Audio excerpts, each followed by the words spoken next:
ওদের কারণে ম্যাচ জিতেছি। ম্যাচ শেষে উপস্থাপকের কঠিন প্রশ্নে সরাসরি যাদের প্রশংসা করলেন লিটন দাস। জানতে হলে পুরো ভিডিওটি দেখুন। আলে সিরিজ হাতছাড়া, জিতলে সিরিজে ফেরার সুযোগ, এমন কঠিন সমীকরণে ম্যাচে ৮৩ রানের বিশাল ব্যবধানে জয় পায় বাংলাদেশ। দলের হয়ে ৭৬ রানের লকার ইনিংস খেলার পাশাপাশি ৭ রানে ২ উইকেট পতনের পর দলের হাল ধরে তৃতীয় ও পঞ্চম উইকেটে তাহিদ হৃদয়, শামীম হোসেন পাটোয়ারির সঙ্গে ৬৯ ও ৭৭ রানের জুটি করেন লিটন। তার দায়িত্বশীল ব্যাটিংয়ের কারণে ৭ উইকেটে ১৭৭ রান তুলতে সক্ষম হয় বাংলাদেশ।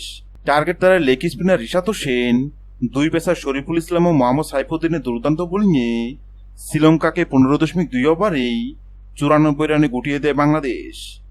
এই জয়ের ফলে সিরিজে ১-১ সমতায় ফিরে বাংলাদেশ।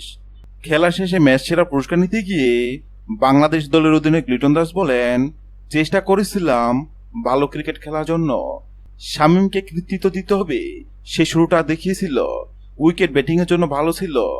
লিটন আরও বলেন, ঋষাদ দারুণ বল করেছে, যখন সে ভালো বল করে আমরা ভালো করি তখন কৌশলের রান আউটটা গুরুত্বপূর্ণ ছিল, কারণ সে ভালো ফর্মে ছিল। শরীফুল সাইফুদ্দিনও দারুণ বোলিং করেছে। হ্যাঁ দর্শক, যদি ভিডিওটি ভালো লাগে লাইক দিবেন এবং সাবস্ক্রাইব আমাদের চ্যানেলের সঙ্গে থাকবেন। ভিডিওটি দেখার জন্য আপনাকে অসংখ্য ধন্যবাদ।